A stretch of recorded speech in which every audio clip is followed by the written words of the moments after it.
Assalamualaikum warahmatullahi wabarakatuh. Selamat datang ke Taklimat Peperiksaan SPPIM Sekolah Rendah Seri Al-Amin Bangi. Saya Muallimah Nur Farah Huda binti Nahar selaku Ketua Pengawas SPPIM Sekolah Rendah Seri Al-Amin Bangi bagi tahun 2020. Taklimat ini diadakan untuk makluman kepada calon-calon peperiksaan dan juga pengawas peperiksaan. Seperti yang kita telah maklum, Sekolah Rendah Seri Al-Amin Bangi telah memutuskan untuk menjalankan peperiksaan secara atas talian bagi peperiksaan SPPIM bermula 17 hingga 23 November 2020. Peperiksaan ini akan dilaksanakan selama 7 hari, setiap hari satu subjek sahaja pada waktu malam. Ibu bapa boleh merujuk kepada jadual peperiksaan yang telah disampaikan, yang telah ditularkan dalam grup Telegram.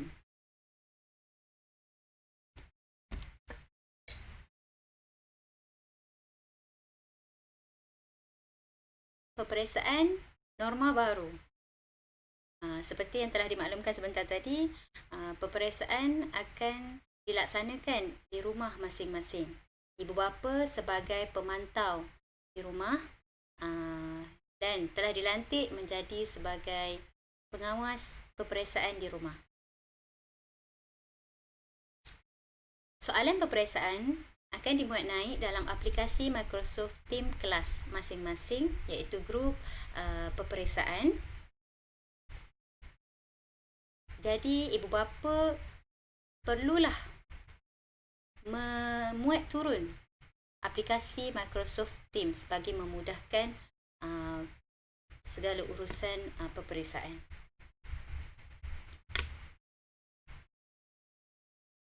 Seterusnya, pengawas peperiksaan yang terdiri daripada guru kelas sebagai pengawas dalam Microsoft Teams sepanjang peperiksaan berlangsung.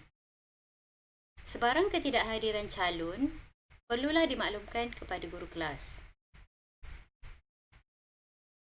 Guru subjek pada hari peperiksaan tersebut diminta juga bersiap sedia dan akan dimasukkan ke dalam Teams bagi sebarang persoalan ataupun permasalahan.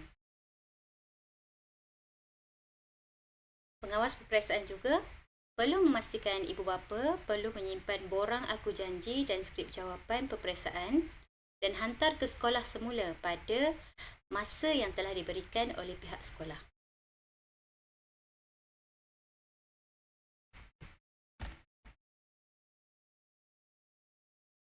Seterusnya, arahan am kepada calon peperiksaan SPPIM, semua calon hendaklah pertama, berada 15 minit awal sebelum peperiksaan bermula, iaitu pada pukul 8 malam. Calon berpakaian sopan dan menutup aurat. Calon bersiap sedia dengan peralatan gadget dan alat tulis yang bersesuaian.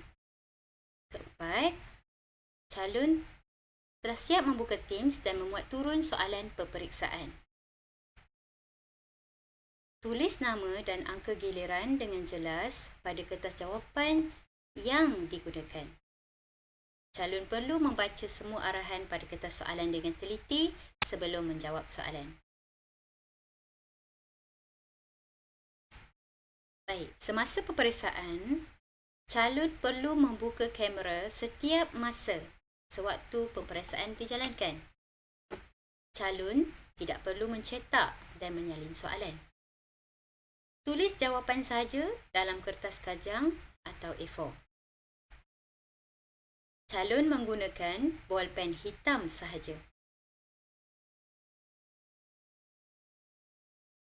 Dan calon juga dilarang meniru atau merujuk nota semasa menjawab soalan.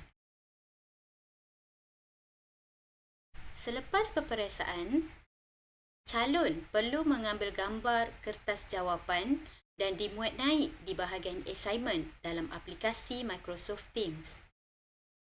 Calon diberi tempoh selama 15 minit selepas peperiksaan untuk menghantar kertas jawapan.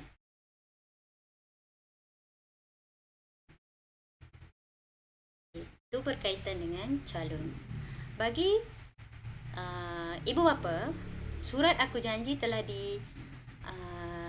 sampaikan, telah ditularkan dalam grup Telegram. Ibu bapa perlu membaca dan menandatangani surat aku janji ini sebagai lantikan pengawas peperiksaan di rumah. Antara tugas ibu bapa sebagai pengawas di rumah, pertama, mengawasi calon semasa peperiksaan sedang berlangsung. Kedua, memastikan calon tidak merujuk kepada sebarang rujukan nota, orang dan seumpamanya semasa menjawab soalan. Ketiga, memastikan tiada gangguan yang boleh mengganggu tumpuan calon semasa peperiksaan. Keempat, memastikan calon dapat membaca soalan di skrin dengan jelas. Kelima, memastikan calon menulis jawapan di atas kertas dengan tulisan yang jelas dan tiada pembetulan jawapan selepas tamat peperiksaan. Keenam, memastikan skrip jawapan telah dimuat naik ke dalam aplikasi Microsoft Teams dalam tempoh yang diberikan. Ketujuh, menyimpan kertas jawapan untuk diserahkan kepada pihak sekolah apabila diarahkan. Dan yang ke-8, tidak berkongsi soalan atau jawapan mahupun berkaitan tentang soalan atau jawapan dengan mana-mana pihak. Seperti daripada sekolah lain, sekolah cawangan Muslim yang lain. Okey, seterusnya ini berkaitan dengan calon. Calon perlu amanah dan bertanggungjawab sepanjang menduduki peperiksaan. Minta bantuan daripada ibu bapa atau penjaga untuk memantau anak masing-masing di rumah. Kita doakan yang terbaik bagi calon-calon peperiksaan ini. Semoga dipermudahkan segala urusan mereka dalam menjawab peperiksaan SPPIM akan datang ini, insya-Allah. Selamat menjalani peperiksaan. Moga dapat menjawab dengan tenang dan beroleh kejayaan dengan cemerlang. Wabillahi taufiq wal hidayah. Wassalamualaikum warahmatullahi wabarakatuh.